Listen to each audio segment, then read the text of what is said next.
Yeah, hi, this is Manish Chawla. This is my first time here at the Healthy Outdoor Communities. Thanks for the invitation. You don't seem like a newbie to me because I see you in other stuff. Sorry about that. All right. Anybody else?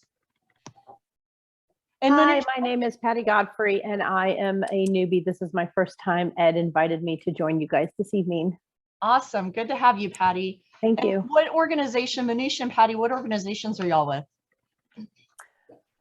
I live in the 3rd Ward, and I am part of my own organization. I'm a professional volunteer, and I just get involved whenever the need arises and people need me. That's awesome. Patty and her husband have done lots of stuff at the Chess Park, but particularly with the Little Free Library. Great. And I'm with Peaceful Planet Foundation. And my wife is trying to join, but she's stuck in traffic, so she may pop in a little bit later. Okay. Well, since we do have a couple of newbies, I'll go ahead and go over this slide. So Healthy Outdoor Communities. Our mission is to support good health and well-being in children, youth, and families of historically undervalued communities by utilizing free, safe, and easily accessible neighborhood parks and green spaces.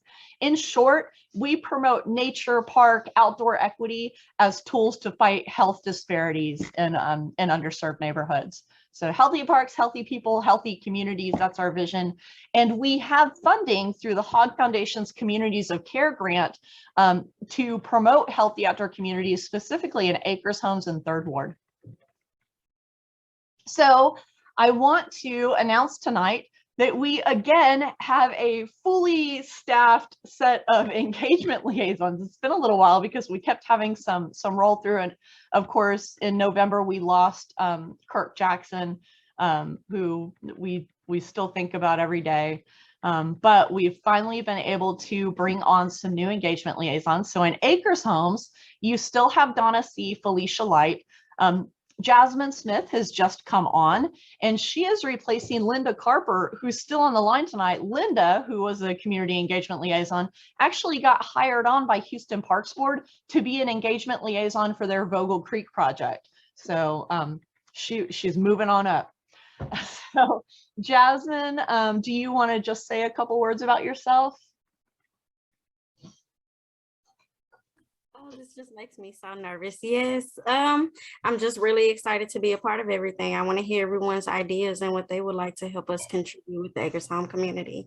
I know I have some ideas I'm still helping brew up, but hopefully I can work with everyone. Awesome. And then in 3rd Ward, you guys of course know Sharon Evans Brooks. I think, is Sharon on the line? Did I see her? Oh, yes, yep, I see Sharon right there. Okay. And then we now have Eugene Maima, and we have Sonia Lucas Roberts, who some of you may know as Sister Mama Sonia. That's how most community members seem to know her from the meetings that I've been in with her. She had kind of an emergency happen today, so she's taking care of some stuff on her end, but you guys will see her soon, I'm sure. So Eugene, do you want to introduce yourself? I'd be happy to. It's nice to meet everyone. For those of you that don't know my face, my name is Eugene. I'm excited to be on board to help out with this 3rd Ward engagement, and I'm just eager to get started. So nice to meet everybody. All right, thank you. Okay, so we've been looking at this budget slide for months now, and at this point, we have closed the opportunity for the outdoor classroom for this budget period. So this budget period lasts through May 31st, so just a few more months now. However, if we don't use all of the funds listed on this slide, we roll them over. So this just ensures that we don't spend money just for the sake of spending money. We make sure that it goes toward real impactful projects. So don't worry about having to spend the money by May 31st. We are having to make a decision on the outdoor classroom soon. So that's why we've closed down that funding opportunity. So we will be visiting all of the schools that submitted applications. There were 10 of them. We'll be visiting them next week. and then making our decisions there. We have some really cool information about that too. And if anybody on the call is involved in one of the schools that applied, you may think this is cool as well. The National Children and Nature Network Inside Out Conference is going on in May in Atlanta, Georgia. And it's a pretty pricey conference to attend. It is worth every dollar though. Just everybody who's doing anything cool in the US and even internationally, a lot of times comes to this conference and shares what they're doing. And it's a week-long thing and you learn so much when you're there. Well, this year they are putting a spotlight on outdoor classrooms. However, we did not have enough money to really pay to send anybody involved in the classrooms, in the outdoor classrooms, to the conference. But since I'm going, one of the conference reps reached out to me and said, hey, we will offer you a free spot at the conference if you can put in some volunteer hours while you're there. And we had already bought my ticket, and I said, so don't worry about me, but if we wanted to send 2 teachers, one from each of the schools that we're funding an outdoor classroom in, would you do the same for them? And they said, absolutely. So Healthy Outdoor Communities is going to cover the cost of their airfare and hotels. And then the conference cost itself is going to be covered by Children and Nature Network. So I'm just super excited that we're going to be able to send 2 teachers out to this conference in Atlanta and let them experience this amazing opportunity. So just thought I'd let you guys know that. Some other areas that we still have funding opportunities in are park events and programming. We still have plenty of funds in that bucket. And all of these numbers that you're seeing here, it's $12,000 for Acres Homes and $12,000 for Third Ward and on down the line. So we also have funds in service projects and supplies, and then in the garden programming as well. And if you look at the bottom here, this short URL, actually, can somebody test that? Because a lot of short URLs have stopped working the last couple of weeks. They've been having a lot of problems. So we've had to move to tiny URLs. Can somebody check that and be sure it's still working? I should have done that and I forgot. It should go to our one pager that has links to all of them. It's Beautiful. still working. Awesome. So share that URL with everybody you can. Put it on Facebook, Twitter, TikTok, do whatever you need to do, but make sure any community members or community-based organizations you know are applying for funding opportunities. And we're going to talk a little bit more about those later toward the end. But does anybody have any questions about any of these funding categories or questions about the opportunities themselves? All righty then, we will keep going. Tonight is going to be a pretty simple meeting. We're going to be mainly in breakout rooms. So the first ones that we're going to break out into is tactical urbanism. So Third Ward is well along their process in their tactical urbanism project, which is going to be the Third Ward on Tap community event that's happening on May 7th, right, Ed? So Correct. And then for Acres Homes, we're still in somewhat of a beginning stage because we were waiting a little bit on some of the information that Safe Routes to Schools was putting together for projects in Acres Homes. So we're ready to kind of talk a little bit more through the Safe Routes to Schools, collaboration with Healthy Outdoor Communities, and then potentially Healthy Outdoor Communities doing some things on our own. We're going to talk through all that as well. So I'm going to go ahead and get set up. Can I make a quick comment on tactical urbanism before we break up? Yes. So as part of a school assignment this semester, I've actually put together a toolkit on doing tactical urbanism specifically in environmental justice communities. And so this is something that Acres Home folks can use, or anyone can use actually. So I put the link there, and if anyone has feedback or more case studies that I can include that have specifically happened in environmental justice communities, and there's a definition for that in the toolkit, I'm happy to receive that feedback. Sounds good.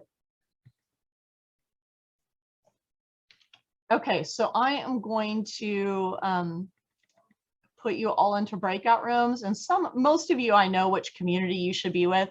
I'm going to keep the Acres Homes community just in the main room, and then Third Ward will go into an actual breakout room.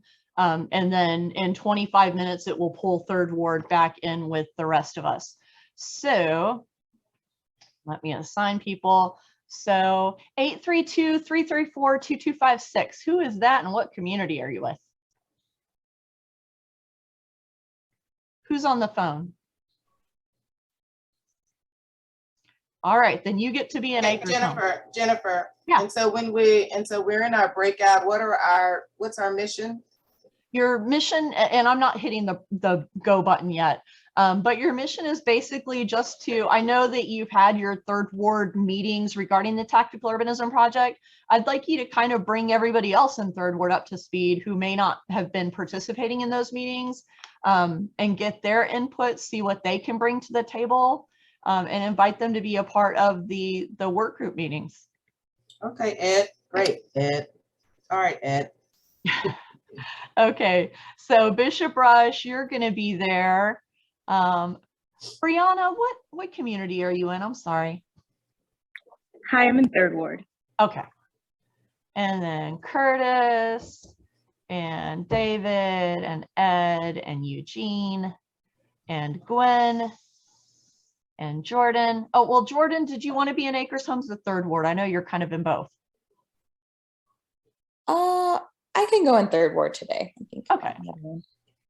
All right. And then Catherine, Kelly is going to be in Third Ward.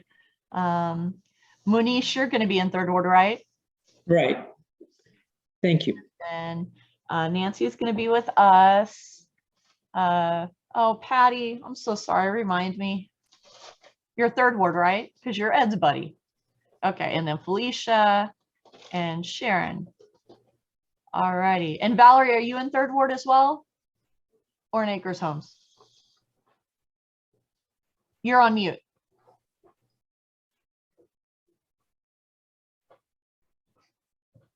I said Third Ward or Acres Home, but Third Ward, I guess. Okay. All righty. So let's see. Who does that leave us in Acres Homes? We don't have a whole lot of Acres Homes people. Valerie, I'm going to put you in Acres Homes. All righty. So I'm going to go ahead and open the rooms now that Sharon had me already tell you guys what we're going to be doing. So we'll see y'all in a few minutes.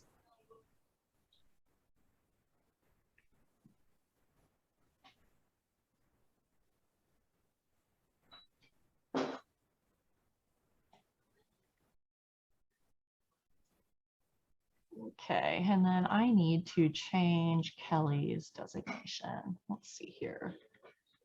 Participants. Oh, it won't let me see Kelly anymore. Oh well, okay. All righty, guys. So I'll start out. Thank you for being on the meeting tonight, Nancy, and I will stop sharing my screen. So we've been talking a lot with Safe Routes to Schools because when we were talking to community members originally about potential tactical urbanism projects in Acres Homes, right when we were having those discussions was when that little girl it was Anderson Academy, I believe, got hit by a car when she was getting off of her bus. And so the community members who were participating in that conversation said, well, we would like to do some tactical urbanism projects about making it safer for kids to get to and from school. So at the same time, Safe Routes to Schools was very vocal in a steering committee that we're in, Be Well Acres Homes, which Amelia is the representative of, who's on the line tonight. So Safe Routes to Schools has gotten some funding from Be Well and funding from the county. I'm about to sneeze, I'm sorry. Okay. And so they were talking about some of the schools and projects that they were interested in doing in Acres Homes. When we got the chance to talk to Safe Routes to Schools, it turned out that some of the schools that they had already identified that they wanted to do projects with were some of the same schools that we originally identified that we wanted to do different projects with. So it was a great fit, and we had a lot of the same goals. So at this point, on the Healthy Outdoor Communities end, we've been talking about, sorry, I'm having, there's banging and it caused me to not think straight for a second. I apologize. My mom's making chicken, so she has to beat the chicken up a little bit. You know how it is. And so we were talking about around some of these schools, the crosswalks are in really bad shape, even if they exist at all. Some of the schools really don't have crosswalks at all where they really should. So we were talking about, you know, repainting crosswalks, and are there some creative ways that we could do that? Could we make them more artistic? Could we make them brighter? Could we make them kind of signal to people driving that there are children in the area and that they need to be driving more carefully, that sort of thing. We also talked about if we do an event like that or a project like that where we're creating better sidewalks and things like that, maybe having a walk to school event or a bike to school event. Could we do also like a big community celebration event alongside it to kind of help bring more community awareness to the whole project? So we kind of were in a holding pattern with that, though, because we wanted to give Safe Routes to Schools the opportunity to finish some of the initial conversations and surveys they were doing with the schools and families and students and principals and all of that themselves. So Nancy, if you want to kind of give us briefly a rundown of where you guys are at now, because you've now wrapped up most of that stuff, then we'll go from there. Great. Thanks, Jennifer, for the intro. So good evening to everybody. I see a lot of familiar faces, so it's good to see y'all again. And yeah, so the conversations that we've had with principals, so we've done a couple of data collection activities. We've done principal interviews at all 3 schools, and just sort of as a refresher, we're at Smith Elementary, Harris Elementary, and Houston Academy.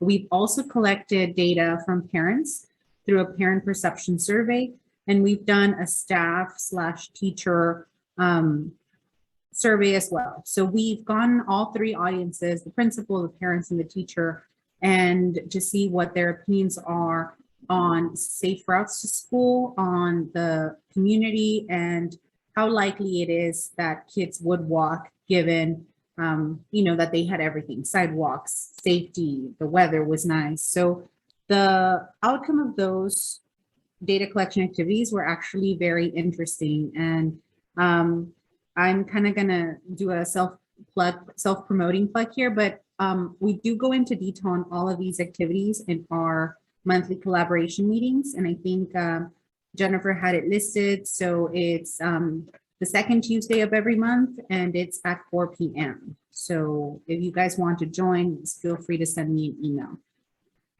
But basically the gist or the summary is that there are, so Houston Academy has already mentioned that they want to do bike safety in collaboration with HPD. Bike rodeo is happening at Smith Elementary, right? And so there are intersections that have been identified. And it's also interesting because I'll give you one example. At Smith, for example, a lot of the students come from Diamond Ridge Apartments. So if you guys are from the community, you're familiar, it's right there on Antoine, but they cross the field through the back, right, through Hoffman. So Hoffman and Smith share a field, and that's where the students cross through. So we've kind of learned that. Oh, thank you, Jennifer. I think you guys can see it.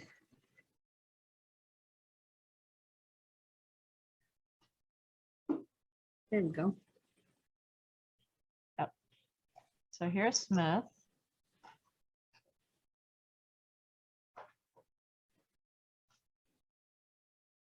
So if you guys look over to sort of on your left-hand side, bottom left, that field that Hoffman Middle and Smith Elementary share, those apartments, the students cross through the back. There's a gate open.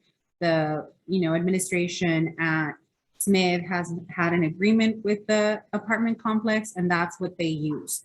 There's also kids crossing over from the neighborhoods in front of Smith, but they're not as much, there are as many students as, and they use that intersection in front of the school right there on Deep Forest. So that's a potential, right? And please keep in mind that something that was very, I didn't know about Aldine ISD is because it's such a big, we all know how big it is, but because it's such a spread out school district, the transportation is limited, right? So the students are limited by a 2-mile radius that even if the kids, live less than 2 miles, they can take exceptions, but it's very rare.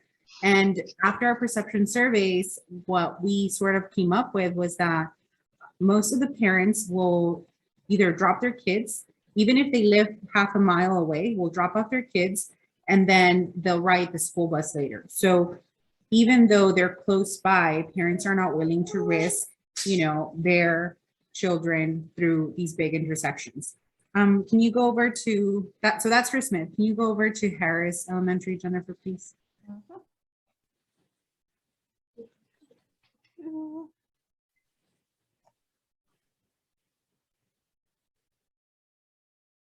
So actually, can we save Harris for last? Because I want to kind of talk about that one. Okay, perfect. So let's go to Houston Academy.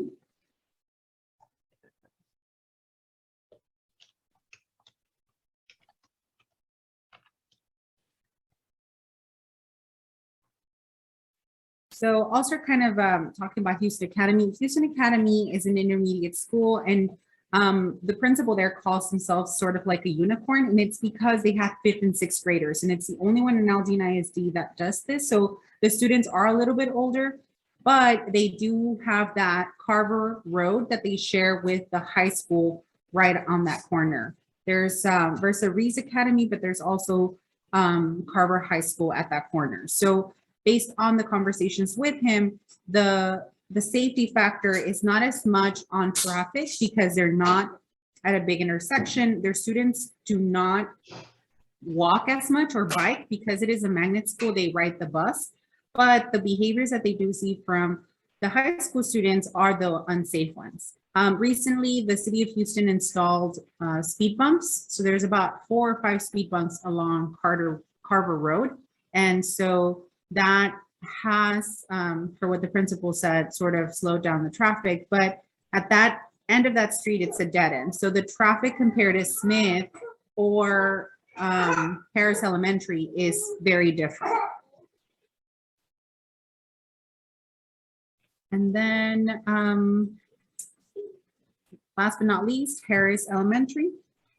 And I did want to sort of mention, so before we get into the discussion about, the potential projects. So initially, I think, and Amelia or Jennifer, correct me if I'm wrong, but the 3 areas that I think the Acres Home community had identified, or the intersections, were Esther Drive and Carver, Dolly Wright and West Montgomery, and South Victory and Carver. So we'll talk a little bit more about those, but I kind of want to focus on, I want you guys to keep that in mind. So when we talk about Harris Elementary, you'll notice Victory Street is there in West Little York. So, all right.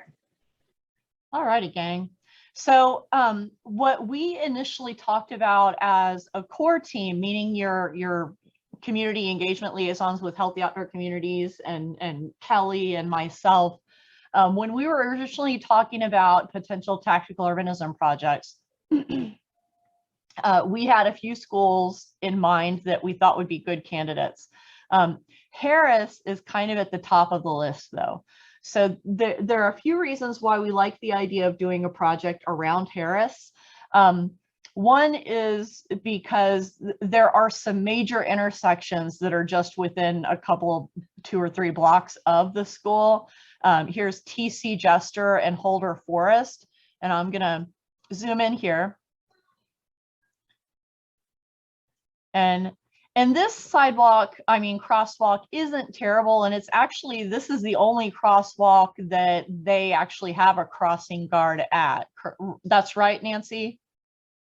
Just the one at TC Jester and Holder Forest? Correct. Yeah. That is the only one. Yeah, and that's the one provided by the district. So it's not a bad crosswalk. It's not really, it doesn't really shout to you that kids are crossing here, but at least you can see the lines if you're paying attention at least. Now, if we come over to Inwood Park, because this is Harris Elementary right here. So you're either coming through Holder Forest into this neighborhood, or you're taking Inwood Park down. There are some apartment complexes across Little York from up here. There are a few things going on. But when you come down Inwood Park, there's a little area. You have sidewalks coming all the way down to where the Vines Early Childhood Pre-K is, but then the sidewalk stops and you would have to cross the road to get back on a sidewalk. Actually, there's even a gap there, but here's where the sidewalk stops. You cross the road and to get on the sidewalk, but there's no crosswalk here. So that is a good opportunity to be able to put in a crosswalk. And then if you go down to Little York here, which you guys know is one of the busiest roads going through Acres Homes, there's no crosswalk at Little York. So there's nothing here that helps kids cross the street really, and get to these other places where they may be going, like Little York Villas, et cetera. So we thought that Harris was a good option for those reasons. But also, Harris happens to be adjacent to a Spark Park. They had a Spark Park installed, and they're next door neighbors with Sylvester Turner Park. And they have an opening from this little cul-de-sac here at the school directly into Sylvester Turner Park. And right here is that like 1 mile loop trail that goes around Sylvester Turner Park. So we thought this is a great opportunity to do some crosswalk improvements to make things safer for the kids, but to also hold a big community celebration event to then celebrate putting in those crosswalks. And once again, if we're going to do crosswalk type things, we can come up with some creative ways to do them, to make them really signal that kids are crossing here, pay attention, some things that are maybe more artistic or have some really bright colors to them. So we could host a series of events along a project like this. And these are things, I think with the budget that we have for tactical urbanism, which is $10,000, as you guys know, and we don't have to spend the full $10,000. If we have any left over, we can extend it to stuff next year. We could move it over to another funding bucket, like the garden programming or something like that. Or we could do more tactical urbanism projects. So if we're not spending all of our money around Harris Academy and doing projects here, we could also tie some funds into helping out with things that they may be doing at the Smith campus or at the Houston Academy campus and that sort of thing. But the first thing I wanted to do was get your input into doing a project around Harris Elementary. Originally, we thought that this was the best candidate, but it's been a little while. And so I wanted to revisit with you guys and see what you think about doing like the sidewalk projects here, and then maybe doing a couple of events like having a bike ride or a walk, and then having a big community celebration event as well. If we do a community celebration, we think a good date to do that would be June 4th, which is the weekend after school lets out. So it would be a good time to celebrate, I think, for a lot of the community members and kids. What are your thoughts?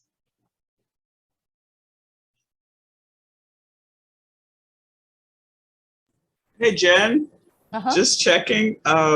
So we're gonna like install a crosswalk, right? Because it's like it's two different sides, two different parts of the road. So we'll just put just one. But and then you said if there's extra money, we can put it at other locations as well, right?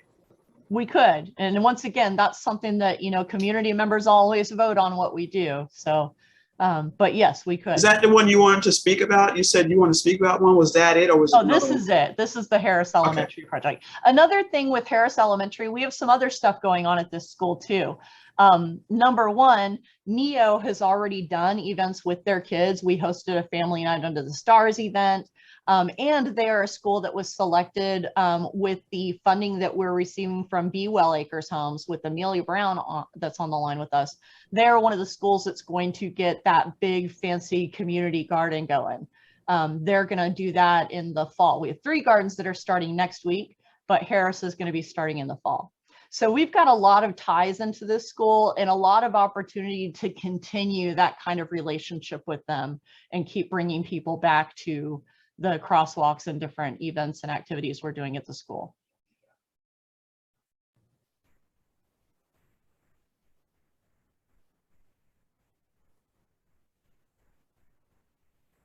Any questions, comments, concerns?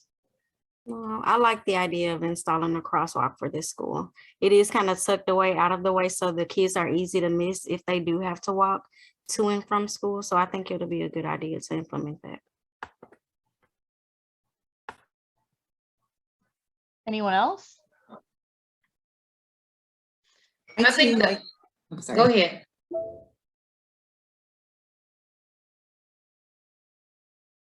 Linda, I think she's telling you to go. Yeah, oh, okay, I thought Donna was getting ready to say. But yes, I do agree because I have actually went through that area and it is, I mean, Antoine is just a busy street. So to make it safer for all those that attend that pocket of schools would be great. And how long would it take for the crosswalk to be completed? Would they be able to work on it during the summer? So at the beginning of this next school year in August, it would be ready, or? Well, the crosswalk's just painting. So honestly, I would like to get it done before the end of the school year so that we can have our big kind of unveiling community celebration on June 4th. And they would have the crossing walk guards? So that's the thing. We can't pay for crosswalk guards. We would have to hope that somebody else steps up there if they decide that they need crossing guards. But at the very least, the kids deserve a good crosswalk, right? Mm-hmm. Yeah. Yeah, Aldine would just depends on where, and I think that in this location, that's Aldine. If we brought it up, I guess, to them, then they could definitely use one of their paras or somebody to be a crossing guard. Well, no, I think that's a whole another that's a different conversation. Yeah, I'll jump in on that one, Dr. Donna. So on our recommendations, this is part of the sort of purpose of Safe Routes to School. So after evaluating all of the environmental scan assessments, the principal interviews, the parent perception surveys, the teacher staff surveys, those are the recommendations that we'll provide to both the city and to Aldine ISD. So something that Mr. Dionisio, the principal from Harris, mentioned was that, you know, they do have one crossing guard AM and one crossing guard PM, but so the principal and another teacher have to walk out the students. So if you are, I'm pointing with my mouse on your map, I'm sorry.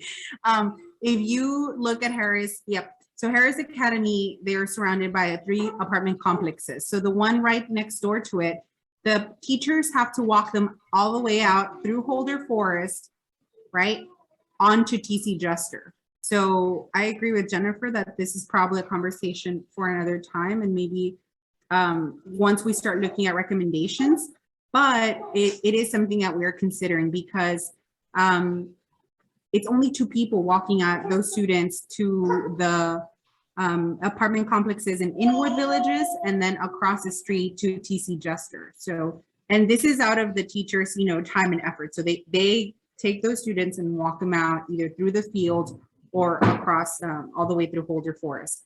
I will say also real quick on Inwood Park, that Edward Vines school right there, at the end of the day, so we had an opportunity to go collect data after school. When those students are letting out at Edward Vines, the line forms all the way from Little York into Inwood. So if students are walking and crossing the street, it's very easy for a potential, you know, unfortunate accident to happen because it's full of traffic.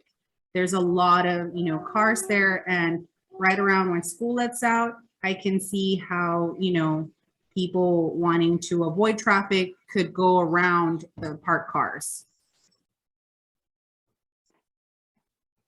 Okay.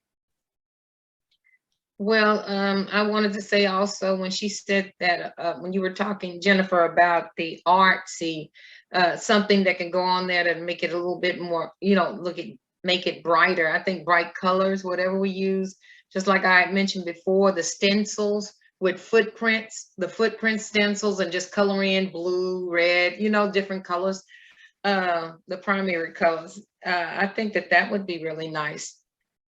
You know, so this is something that what we originally do. Tactical urbanism usually is a temporary thing. It's meant to inspire city officials, government officials, the powers that be, and the people that have the purse strings to pay to have something done long term and then maintained beyond that.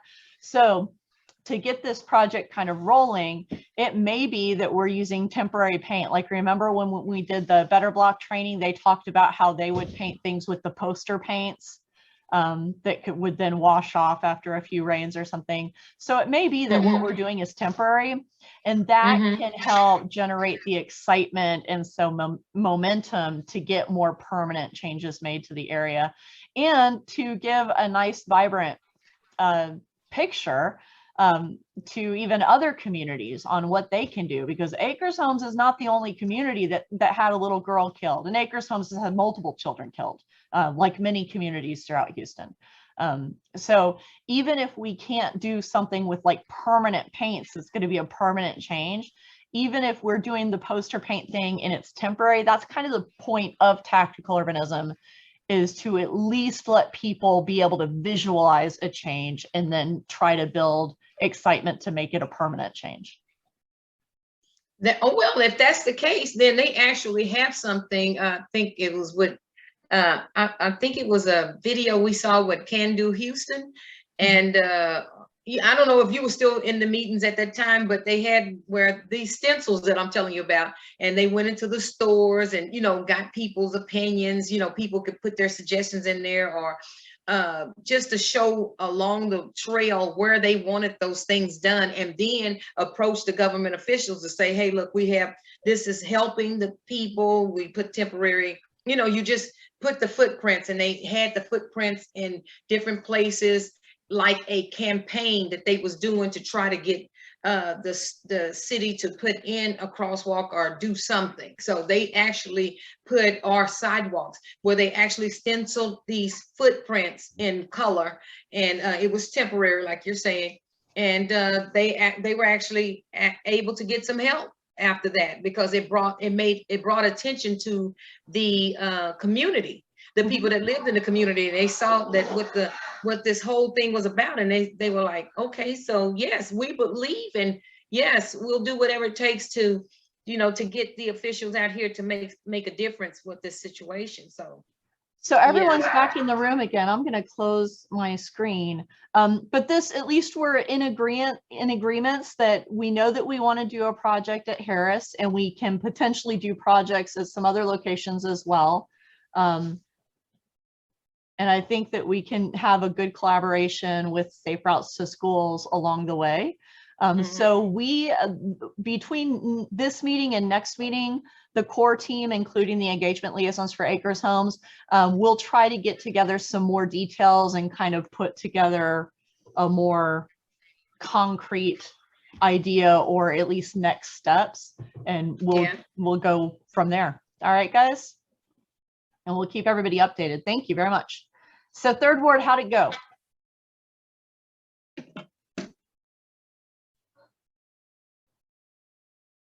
Third Ward? Sorry, I had to look for my unmute. It's a baby. Yes. Hey, baby. Hello, baby. Nancy has a baby.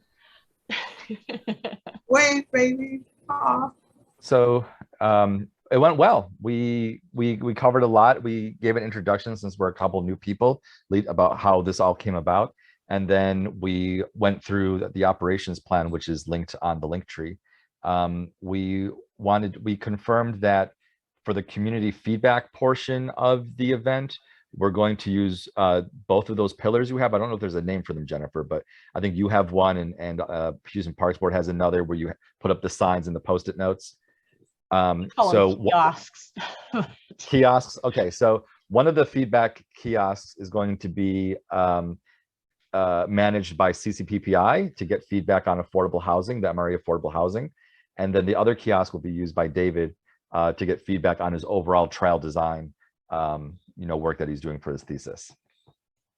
Nice. So we, in the Acres Homes end, we heard from Nancy on their updates from Safe Routes to Schools. We kind of agreed with what the core team had discussed earlier, the community engagement liaisons had discussed earlier, that we want the main part of the funding and project to go toward a big event and things going on at Harris Elementary first. And then if we have additional funding, which we probably will, then we can tie it into some of the other school projects, potentially doing crosswalks or other things that other schools may need as well. So that's really what we talked about. So at this point, we're way behind you guys, because you kind of knew from the very beginning. Felicia almost had a plan set up for you that she had swirling around in her head for a while. On our end, we're kind of starting from scratch. So we'll go from here and keep everyone updated. I am going to share my screen again. All right, so the next thing I wanted to bring up is next week, NEO is helping 3 schools and Acres Homes break ground on amazing gardens on their school campuses. This is a school-based learning gardens. So to give you an idea, because there are dead gardens on every school campus in Houston, the main focus of these gardens, the first step was to make sure that there was some kind of sustainability aspect to the planning behind them. So we've been spending the last few months with some of the schools, the first round schools. There are going to be 7. 4 will be started in the fall, and those include Carver, Eisenhower 9th, Houston Academy, and Harris Academy. 3 are starting their groundbreaking next week. So leading up to this point, they've had to develop garden leadership teams, and a garden leadership team is not Miss Smith who likes gardening.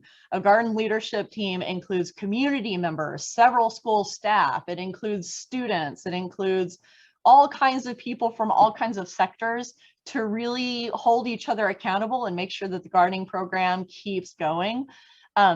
They also had to develop sustainability plans. So, and that dove into what clubs exist or could be created to help sustain the garden and keep it active. Are you going to keep the garden active during the summer? What kinds of crops are you going to grow? How are you going to track the success of your gardening program? All kinds of stuff.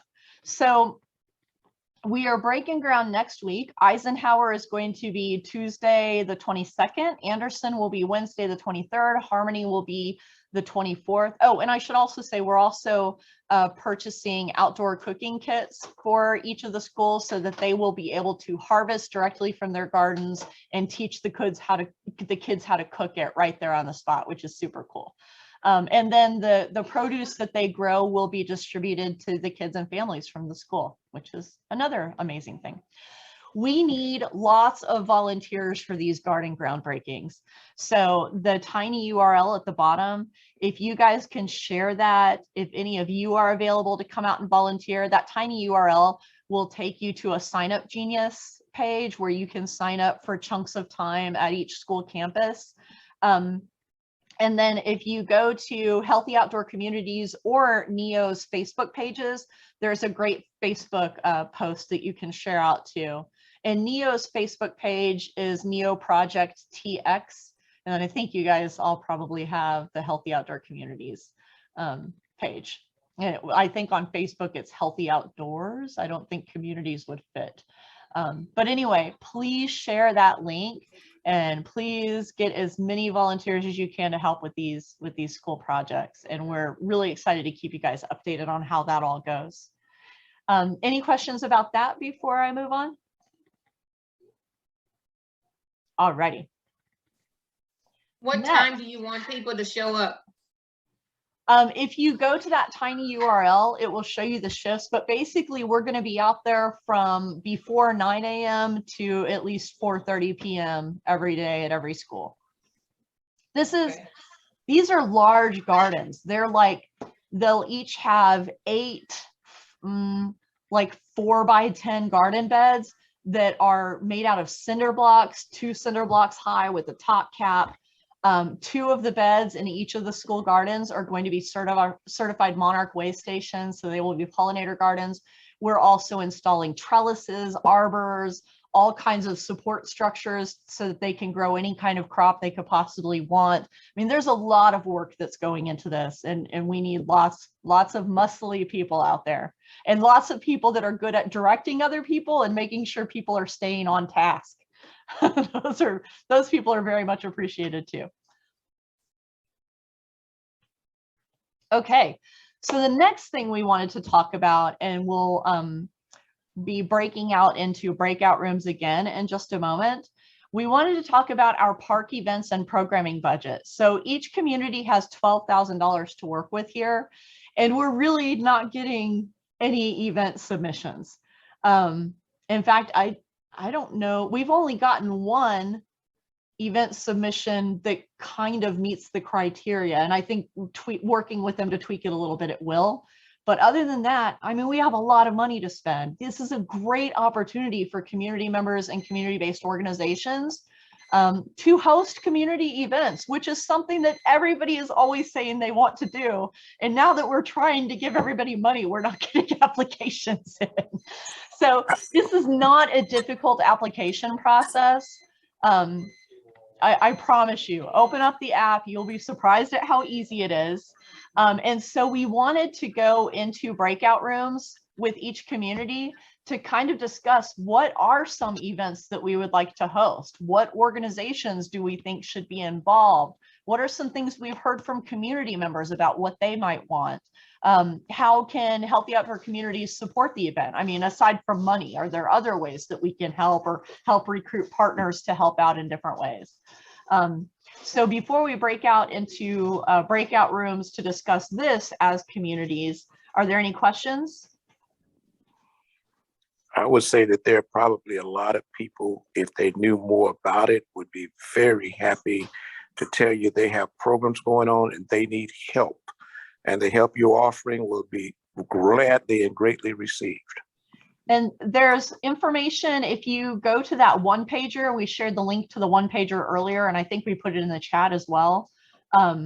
If you go there and click on the link for the park events and programming, it will give you some more detail. But basically, it just has to be in a public outdoor space. And it needs to be like, it either needs to be like a community celebration, like event type thing, or it can be programming. So if you've been wanting to, when I say programming, the one type of programming that we're really not focused on is like sports. So there are lots of sports programs out there and lots of organizations that are supporting sports programs. We're talking about just programming in general, anything that kind of supports, makes people want to come out and utilize a park more, something that promotes health, well-being. A great example is like the walking club that Felicia's involved in at Highland Park that Memorial Hermann helps support, or things like that. It can be anything that just makes people want to get outside in any way that we can help create that drive for people. May I ask a question then? Yeah. Would the U.S. Armed Forces Day celebration outside in a park be something that would be supported that way? Yeah, I would submit the application, because if you know, as long as it's something that's free, that's open to the community, you know, and that Absolutely. kind of checks those basic boxes that we have, I don't know why it wouldn't be. The second thing is we want to do a school that's free to the public. It's classes like on marriage, or let's just say classes on healthy eating, healthy living, education, GED classes, teaching kids, boys how to become men, teaching girls etiquette, free stuff. But we certainly could use the help to get it out to the community and, pay the teachers or whatever. So those are the two things I know our church, and like I said, there are many others that would perhaps would want to apply if they could, if they knew about it.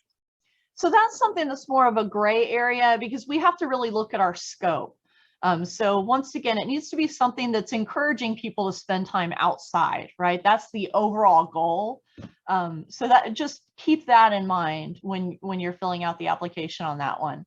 I'll give you another example of something that's kind of on a fine line and that has to be tweaked a little bit.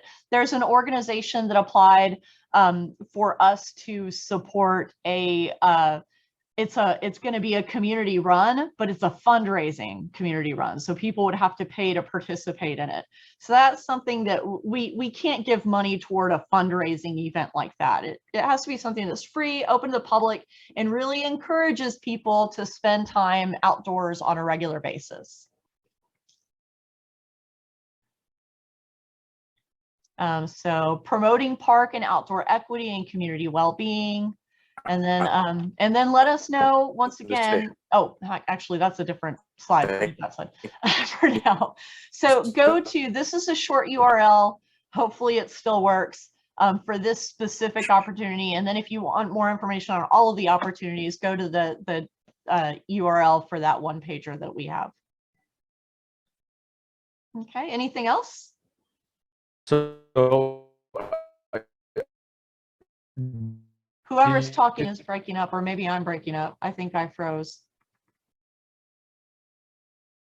See Linktree. Yeah, absolutely. And she may be coming back now. I'm telling you, it's my Linktree is my new favorite thing, and it's yeah. We might have to do that. Jennifer, before you lost us, or we lost you, whichever way it went, I was suggesting that because of the way we communicate through these Zoom links and whatnot, and people putting stuff in the chat and whatnot, there are days when I'm pretty facile at it and I can copy and paste into my notes and blah, blah, blah. And then there are other days I'm not, and there are times when people are not good at it. It would be really helpful if the chat could get copied and put into a notes and emailed out as just part of your notes, because there is good information. We actually do. Okay. Yeah, some of us don't.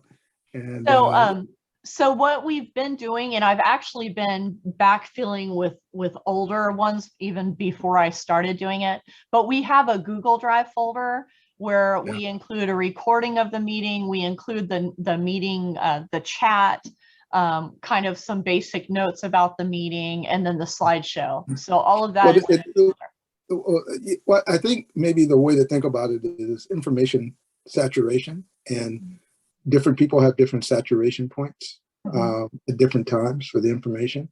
So I don't know the answer to the comment, but just to be aware that a lot of information gets out and people want to share it, and because of the tools now, the volume of the information is pretty dense.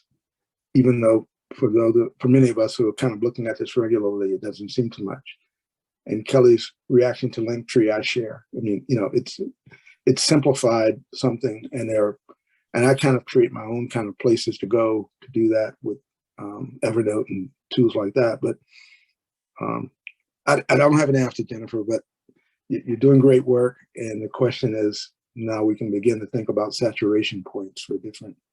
Okay, and I saw Ed send me a Linktree thing earlier today, so I need to check out Linktree. I haven't gotten anything from Linktree before Ed sent it, so yeah, check it out. It's good, and it's easy to remember because it could literally be Linktree /HOC, and then everything's there, including the link to the Google Drive. Okay, cool. All right, I'm adding that to my homework list. Thanks, Curtis. Give me more homework. Well, I'm not trying to give you homework. It's just you work like a beaver, man, and it's just a lot of stuff to check out, Jennifer. And I'm not sure. Maybe we all need to be. I mean, it's not just you. We all need to be mindful of how we help each other and not get swamped. That's all. You're good. All right. Okay, so I will look into that. So we have, so the next thing we want to do is talk about this park events and programming. And then I guess, do you guys, we want to give you time to share any events that you may be a part of that are coming up. And would you like to share those things in the big room, or would you rather share those just to your community members in the breakout rooms? Just trying to decide how quickly I should bring you back. Okay, breakout rooms it is. Nobody answered. All right. Hi, Jennifer. Hi, this is Catherine, Memorial Herman. I'd like to share some of the great things we're doing at Highland Park, I guess in the big room, so that everybody will give an opportunity to hear about the programs there.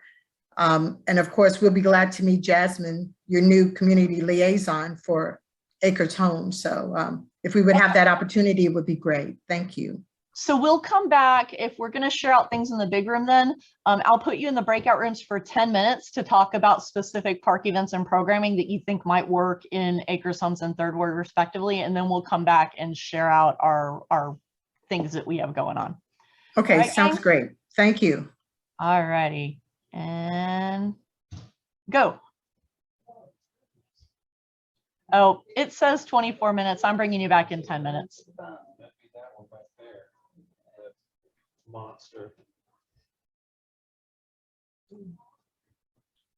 All righty. So for park events and programming, once again, we would really like to support existing events, but if there really aren't existing events that we can support, then how do we help community members and organizations come up with events to host? And so I wanted to ask you guys, and I know about half of you are community members and then half of you are really representing organizations doing work in the community. So I guess I want to tap into the community members first, and then everybody else can jump in as well. What are some events that you think would be good events to host that would speak to the community that you could get other community-based organizations to participate in?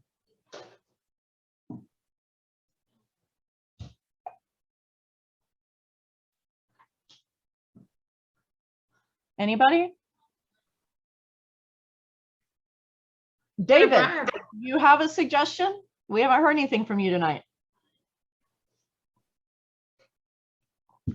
Is David able to unmute himself? Guys, how do you unmute yourself if you're on the phone? I forget. You hit the mic. No, if you're on your phone. Star, I think it's star six. Star six. Okay, so David, hit star 6 if you can't unmute yourself. Alrighty, so Donna, you were going to say something? Oh, there's David. All right, David. Yeah, at this moment I can talk, but before, no. So David, do you have any ideas for community events or anything you've heard community members say they'd like to participate in? Oh, he went away again. No, Jan, at the moment I don't. Okay. As you know, I'm into a few big projects which haven't made go yet. And but so far as events, no. I'm sorry, I'm not. Okay, no worries. I just want to give you a chance to talk since I hadn't heard from you tonight. Okay, and then Donna, you wanted to talk about something. You know, I just realized something. We have the park next to the place where I live. Well, I live next to some other apartments, but the park is right next to that. And it's where we set up our tents to do the neighborhood cleanup. I just realized, and I just have to find out, but I think it would be an awesome thing to do. Be awesome to put that putt. They had a putt type of something going on over there, and it looks like it's torn up a little bit, but it may just need, perhaps need a little bit more of that artificial grass, and I don't know, I guess the holes resurfaced or whatever it is they do to putt range. But that's they actually have one over there. They have a basketball thing, but I'm not talking about that, but they actually have, like, it was set up before, and maybe it's like been worn for years. But I think that if we put maybe a health fair together, and then line up something with, putting that together as well, an event with the putt-putt, to let community members know that there's a putt-putt thing going on there. Of course, I guess I would have to find out with the office if, they kept all of the stuff that was over there. So I'm thinking it was connected to these apartments. It's connected to the place where we live. And so, because somebody would have to keep the golf balls or whatever. But if people wanted to just come over there and use their own golf balls and, putting, whatever they call them. I'm not really into golf like that. But anyway. I know we'll see you on Monday, Donna. So on next Monday again, if not before. So if you want to find out a little bit more about that space and bring it to the core team meeting on Monday. Yeah. Okay. Yeah, because it's out there. I mean, it's out there and it just needs to be revamped. And if it's revamped, that's something that can bring people out, especially with all the new houses that's going up around us. So that people can just come over there. All righty. So bring it next Monday and we can discuss. Jasmine, what about you? I know you're the new voice, but you're also the youngest voice on the core team, I believe. And you have family in Acres Homes and you're at college. What are you hearing people talking about? Actually, there's this thing that I'm glad you called my name, because I was kind of shy and didn't want to speak on my own, so I had to be picked on. You don't get to be shy around me, Jasmine. I don't know if you figured that out yet. Yes. Okay. So what I do have, well, it's an idea. Nickelodeon used to do this cool thing called their Worldwide Day of Play, where they used to cut their cartoons off for the entire day. So kids wouldn't have a choice, but so you're either going to go outside and have fun, or you're going to come and watch another station. So I was thinking around the time, the June 4th, when you had the event for Harris Academy, we could also do something at the Sylvester Turner Park. I was mentioning that to you. It gives the kids something to do right away, give them something to go outside, different events. We can also include the gardening and everything like we did at the Inwood Park this past weekend, but a lot of more hands-on different activities for them to play with. I was thinking like an inflatable boxing gym, all kind of stuff, but you said no sports, so I get it. I didn't No. When I say no sports, I mean, we don't want to put all of our money toward creating a new baseball team. Oh yeah, got it. Makes sense. Yes. So no, I love that idea. And I even think we could create something like where once a month we have a worldwide day of play at a different park. Yes, I think so fun. Acres Homes has so many parks, and we can even expand this to Third Ward, give the liaison something to do together. I actually wrote down so many things because I think it would be a great idea. But we do want to do like middle school age group. I didn't know if that was necessary if we dedicated it to a specific age group, but I think for the families to all come together, all age groups, it's summer for everyone. So yes, I think we should do this at different parks. Yeah, and Jasmine, I know you're brand spanking new and just did your orientation like CEL training where we were trying to cram 3 years worth of knowledge of what we've been doing into you in like an hour and a half. So we recognize, so the Healthy Outdoor Communities isn't necessarily for any particular age group, although we do put a focus on young people. Communities of Care definitely puts a focus on young people, but it's also young people don't do anything without their families, right? And we know that in our communities, Acres Homes, Third Ward, and other communities throughout Houston, throughout the country, there are great grandmothers raising toddlers. So when we're talking about a family, there are so many programs that when they talk about family, they're talking like 30, 40 something year olds and their kids. In our communities, we understand that a family is multi-generational in a lot of cases, and it includes 60 something, 70 something, 80 something and older in a family unit. And we have to make sure that we're doing projects and activities that appeal to all age groups so that the entire family can really participate. Yes, and I actually can reach out to iHeartRadio. I can personally go up there. They were in my the building of my former employee. I'm sorry, employer. And I can go there and we can get them to broadcast these events. I have so many different connections as far as social media and broadcasting is concerned. So I can cover that if we do decide to go that route. But I do think it would be fun. Of course, I have a preteen, a toddler, so they would love to do this kind of stuff. Awesome, thank you. Does anybody else have any ideas? That both of those ideas, I love that you're going to be checking into the park near you, Donna, and then the Worldwide Day of Play. I'm in love with that idea. Any others? We only have a couple minutes before the breakout rooms get out. Okay, so other than community members, those of you who are in community organizations or even organizations at large, are you guys hearing anything from community members about what they might like to see in their local parks and green spaces? I know I've heard about like barbecue and chili cook-offs and some of the conversations I've had. So I am all about hosting a barbecue or chili cook-off event. Well, I'm gonna take it a different direction. While in a park in a good venue, I'm thinking about things that we're coming across at the Center for Civic and Public Policy Improvement, particularly with regard to very important aspects of civic life, i.e. voting and things of that nature. I was wondering if there could be a way to connect some kind of event in the park, you know, regarding these upcoming critical elections. Getting folks registered to vote is a little bit more of a difficult task now with all the law changes, but I think, you know, something could really be organized in that way where you could have a really nice event that's inclusive of kind of reminders of that civic engagement piece. And there's a lot of work happening through Houston in Action, which is a conglomerate of multiple organizations across the city, particularly trying to get into Black and Brown communities. So I think there's probably a great opportunity to do something really cool there.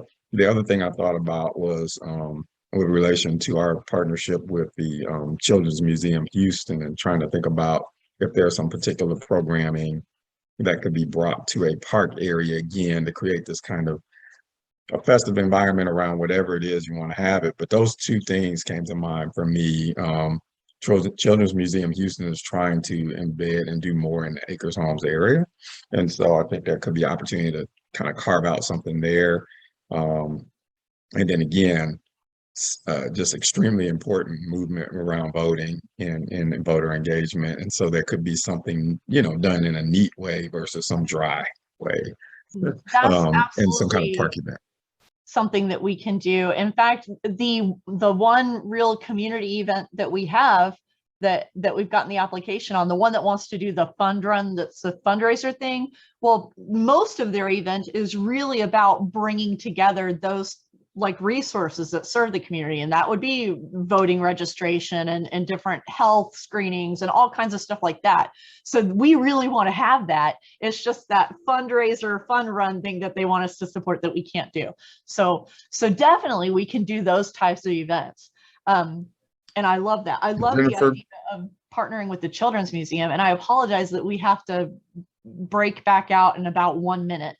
Yeah, Jennifer, the only thing I'd also add is I happen to do something at Riverside United Methodist Church in the 3rd Ward area where they did like a health fair and reached out. So just the planning of something like that, of course, is a big deal, but a lot of folks showed up for it. So it was a very cool opportunity to bring people together. So I would advocate for that kind of event where you can do something civic oriented.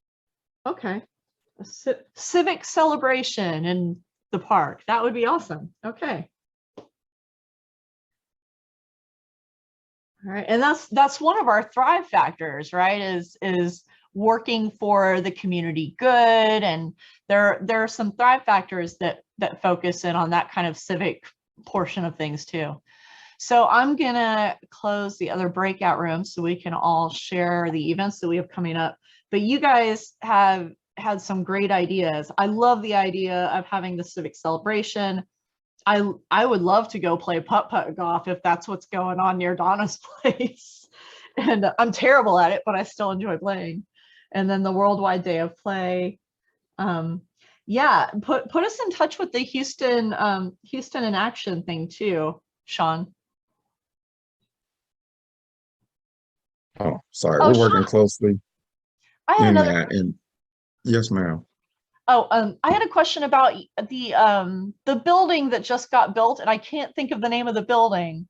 I sent Oh you an yeah, I saw that email. I'm sorry, my machine blew up. I'll circle back to you. One Emancipation Center is the Okay. name of it, right across from Emancipation Park. We're helping with the operations of that building. Yeah, I saw that, and I just got back up, so I'm sorry. I'm trying to catch you up. Who I'll do I circle back to you. contact about that? Is it you or somebody else? Yeah, no, you can talk to me about it. Okay. I'll circle back to you on that. Cool. Thank you, sir. Okay, no problem. All righty. We got some amazing ideas from everybody in our breakout room. So I'm super excited. Who would like to, from our breakout room, who would like to, in literally like 30 seconds, just run off the ideas that we heard? Or do y'all just want me to do it? Do you want to go first, Curtis, and then I can add the two that I put in? Sure. Start with last. Bishop Rush has a Veterans Day event, and we're looking at, he's soliciting ideas that tie into the outdoor health related issues that could be part of the event, a booth, an activity like that. The idea of dog training, that is, how do we think about some kind of an event that could happen where there would be how people kind of manage their dogs outside.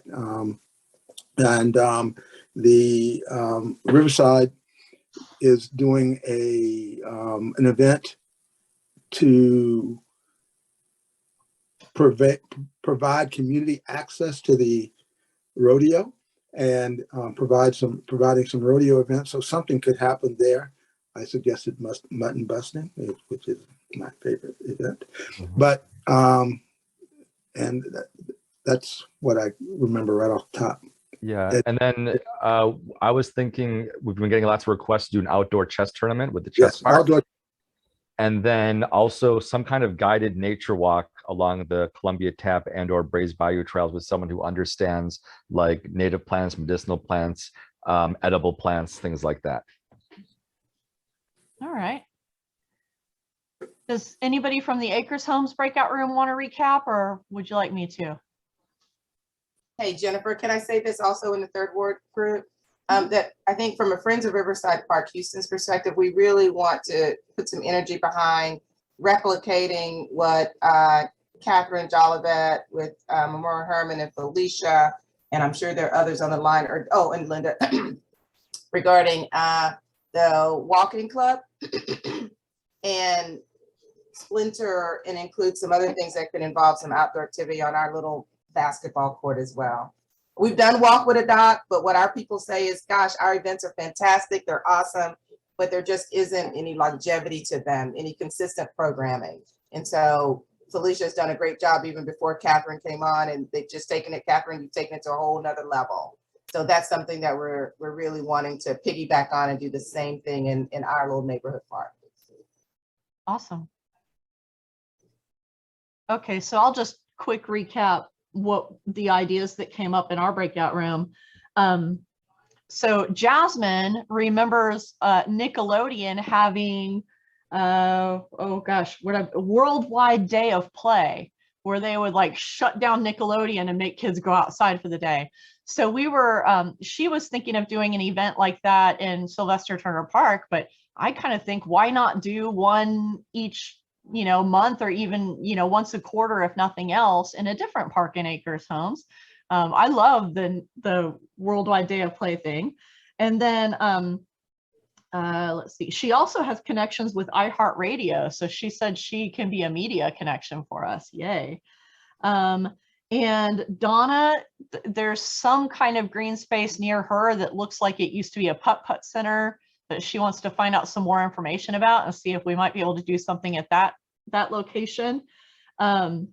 Sean brought up the idea of partnering with the Children's Museum and seeing what they might be able to bring out to a park event. And And then checking out what Riverside United Methodist Church just did with their health fair. A lot of you probably got the invites to that health fair they just had. He said it was tremendously successful.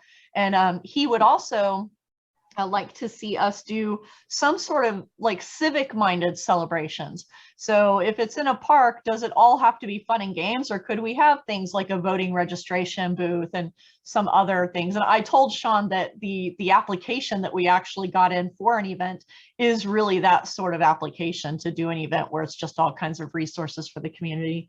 So that's definitely something we can look into. And I think those were all the things that we talked about in our breakout room. So great ideas from both rooms that both communities can steal from and work together on. And so we're almost out of time. We've got like 2 minutes, but in these last couple of minutes, if you guys want to put in the chat links to events that are coming up with your organizations, or if you want to popcorn them out real fast, if you want to raise your hand, I'll call on you and you can share your events. All right, Sharon, you win. Go ahead, you're first. Okay, so everybody, this Saturday in Riverside Park, Friends of Riverside Park is hosting a mini rodeo experience. We're going to have a mechanic. It's for kids. So any family, children, neighbors that you know of can come out with cowboy hats and cowboy boots. We're going to have mechanical bull. We've partnered with Black Trail Riders Association out of Angleton and Houston. They're bringing out horses. We're going to have a petting zoo with little baby bunnies and sheep and all this good stuff. Western games of faux steer roping and horseshoe tossing and hot dog, you name it. It is going to be a knee-slapping, snorting, fun event for all involved, adults and children alike.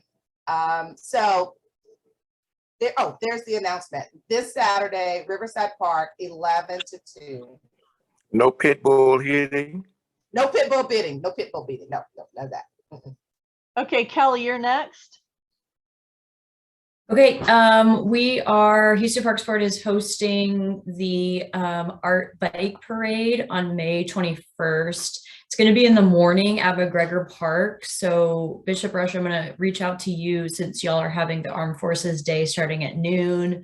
I want to see how we can be additive to each other and not compete as much as we possibly can. We know Thank you. Spring and the fall is just limited.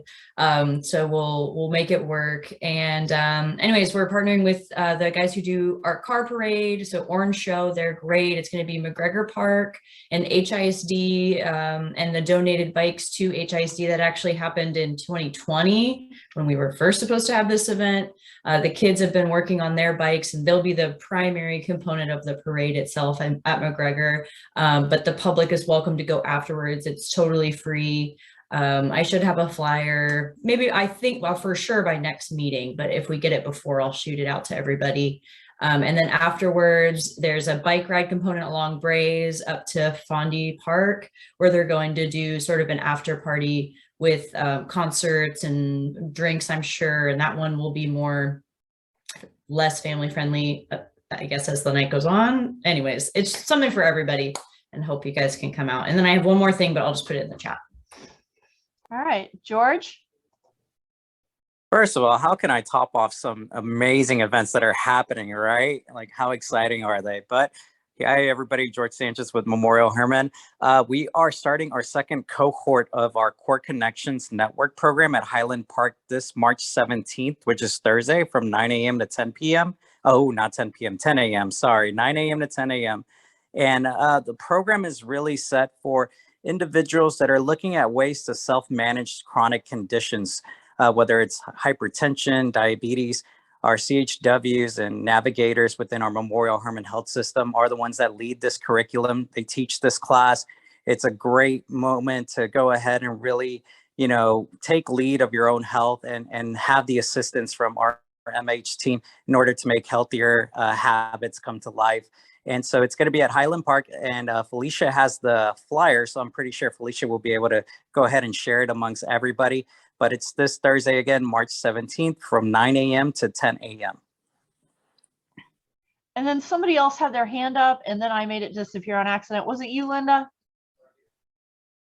Who else had their hand up? I did. Oh, go Bishop Rush. Okay, it's okay. Thank you all so very much. A wonderful meeting on Saturday, May the 21st, 10 a.m. Vendors will be out, but the program itself will be at 12 noon to 2. It will be an hour park, that's spelled O-U-R park, right next to Shape Center. And it's the U.S. Armed Forces Day celebration, Saturday, May 21st from 12 to 2. Army, Navy, Air Force, Marines, Coast Guard, National Guard, ROTC from Yates, perhaps the ROTC from Prairie View, Buffalo Soldiers. All of these people were basically there last year, along with the mayor and, like I say, other government officials. We expect them back this year. Great time to come out to the park and meet and greet other people. We look forward to it. If you'd like to volunteer help in any way you can, whether it's food, whether it's clothing, whether it's medical, if it's something just to bless the inner city people, people from around the city, but especially inner city people who have all kinds of needs, we can put it to work that day, Saturday, May 21st. Feel free to email me or call me. Thank you so very much, Jennifer. What were the times again? The vendors open up at 10 o'clock from 10 to 12. The actual service or program starts at 12 noon under the gazebo, Saturday, May 21st. So it runs from 12 to when? In other words, here's what happens. Last year, we thought we would close up the vendor tables, but they were so popular, people kept going around the table. We just left them open all during the program. So it literally went from like 10 to about 3, really, this past year, because everybody was having a good time. They had a great time. So though we had the program from 12 to 2, people were out before the program. People were still there after the program, going around to the vendors' tables, meeting the people. 25 vendors were there. We'll probably have even more this year with y'all's participation. Nice. Well, I think that is it for tonight, guys. Other than to tell you that our next meeting is going to be on April 11th from 6 to 7:30. And it's the same link as always. So please share with others. Everybody's welcome to these meetings. So invite anybody you like. It was very nice to have our newbies on, Mr. Jala and Patty. So thank y'all for participating, and we will see you all soon. Bye.